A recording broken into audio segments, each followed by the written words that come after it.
Every second, the internet creates something new. Stories, ideas, and moments the world can't stop watching.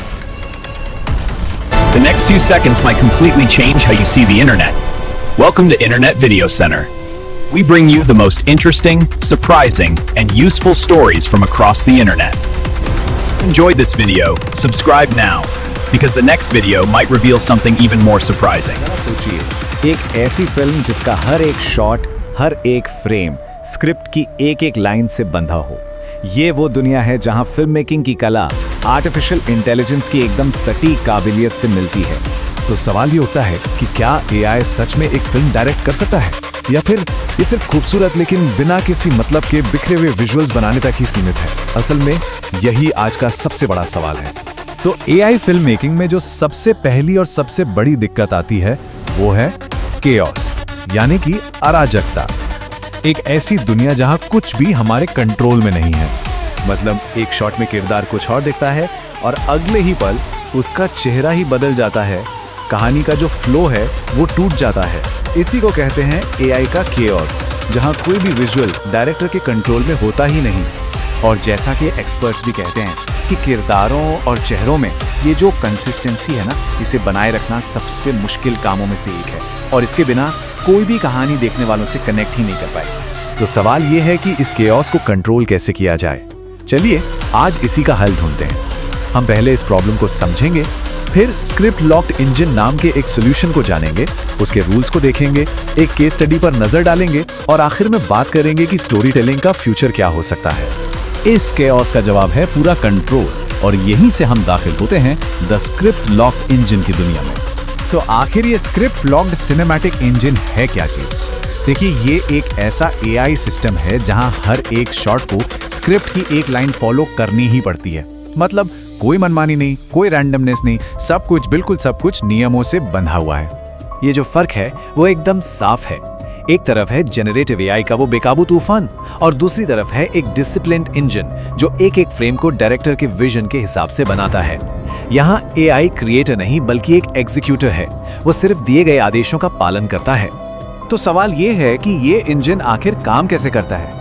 इसका पूरा का पूरा ढांचा कुछ नियमों पर टिका है। आइए इसके ब्लूप्रिंट को थोड़ा समझते हैं। सबसे पहले आते हैं ग्लोबल स्टाइल रूल्स। ये वो नियम हैं जो पूरी फिल्म का लुक और फील तय करते हैं। जैसे कि स्टाइल एकदम रियलिस्टिक होगा, मतलब कोई सीजीआई नहीं, कोई कार्टून नहीं, लाइटिंग बिल्कुल नेचुरल होगी, मशाल की गर्म रोशनी और चांदनी की ठंडी रोशनी में फर्क साफ दिखेगा। और हाँ, हर शॉट में 4K रेजोल्यूशन और सिनेमैटिक फिल्म ग्रेन जैसी चीजें भी होंगी। और फिर आता है सबसे जरूरी नियम, कैरेक्टर लॉक। ये वो चीज है जो पक्का करती है कि किरदार हर शॉट में बिल्कुल एक जैसा दिखे, वही चेहरा, वही कपड़े और यहाँ तक कि उसके चेहरे के भाव भी। ये वही कंसिस्टेंसी है जो एआई के लिए अब तक लगभग नामुमकिन थी। तो चलिए अब इन नियमों को एक्शन में देखते हैं। हम एक पुरानी भारतीय कहानी एक राजा का अपराध बोध के जरिए इस मॉडर्न इंजन की ताकत को समझने की कोशिश करेंगे। तो कहानी है मगध के राजा अजातशत्रु की, जो अपने ही पिता राजा बिंबिसार की हत्या के बाद बहुत गहरे अपराध बोध से गुजर रहा है। वो मन की शांति के लिए बुद्ध से मिलने का फैसला करता है। यहीं से हमारी कहानी की नींव पड़ती है। अब जरा स्क्रिप्ट की इस लाइन पर गौर कीजिए। आसमान में पूरा चांद चमक रहा था, लेकिन राजा अजातशत्रु के सीने में एक गहरा अंधेरा लिपटा था। ये सिर्फ एक लाइन नहीं है, ये इंजन के लिए एक सीधा कमांड है। ये एक इमोशनल स्टेट है जिसे इंजन को अब एक विजुअल में बदलना है। और देखिए इंजन उस गहरे अंधेरे को कैसे ट्रांसलेट करता है। वो इसे एक विजुअल कमांड बनाता है। अजातशत्रु का क्लोजअप, मशाल की रोशनी से बनती परछाइयां और उसका हाथ सीने पर। लेकिन ये सिर्फ एक उदास चेहरा दिखाने के बारे में नहीं, कैमरा को एक बहुत ही स्पेसिफिक निर्देश दिया गया है, आंखों में डॉली जूम। और ये डॉली जूम कोई रैंडम चॉइस नहीं है, ये क्लासिक सिनेमैटिक टेक्निक है जिसे वर्टिगो इफेक्ट भी कहते हैं। डायरेक्टर्स इसका इस्तेमाल तब करते हैं जब उन्हें किसी कैरेक्टर की अंदरूनी बेचैनी या उथल-पुथल दिखानी हो। तो ये स्क्रिप्ट की उस भावना का एकदम सटीक विजुअल ट्रांसलेशन हुआ।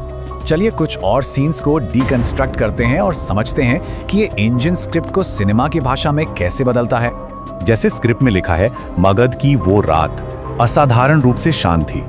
इंजन इसे तुरंत एक क्लासिक एस्टैब्लिशिंग शॉट में बदल देता है। ये वो शॉट है जो देखने वालों को फौरन कहानी की दुनिया उसके माहौल में ले जाता है, बिल्कुल वैसे ही जैसे कोई मंजा हुआ डायरेक्टर करता है। और क्या पता है, ये रात के सीन्स में अक्सर एक नीली सी ठंडक क्यों होती है? इसके पीछे भी एक नियम है, गर्म मशाल की रोशनी और ठंडी चांदनी का कॉन्ट्रास्ट। ये सिर्फ एक स्टाइल चॉइस नहीं है, बल्कि पुरकिंजी इफेक्ट नाम के एक साइंटिफिक प्रिंसिपल पर बेस्ड है। कम रोशनी में हमारी आंखें नीले रंग के प्रति ज्यादा सेंसिटिव होती हैं। इंजन बस सिनेमा के 100 साल पुराने इसी नियम को फॉलो कर रहा है। फिर जब स्क्रिप्ट कहती है उनके हाथों पर अपने ही पिता के खून के अमिट निशान थे, तो इंजन एक सब्जेक्टिव क्लोजअप का इस्तेमाल करता है।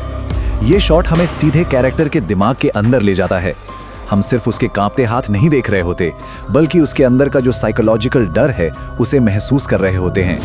तो इन सब का क्रिएटिव काम के भविष्य के लिए क्या मतलब है? देखिए, ये अप्रोच डायरेक्टर को रिप्लेस करने के बारे में नहीं है, बल्कि ये डायरेक्टर को एक बहुत पावरफुल टूल दे रही है।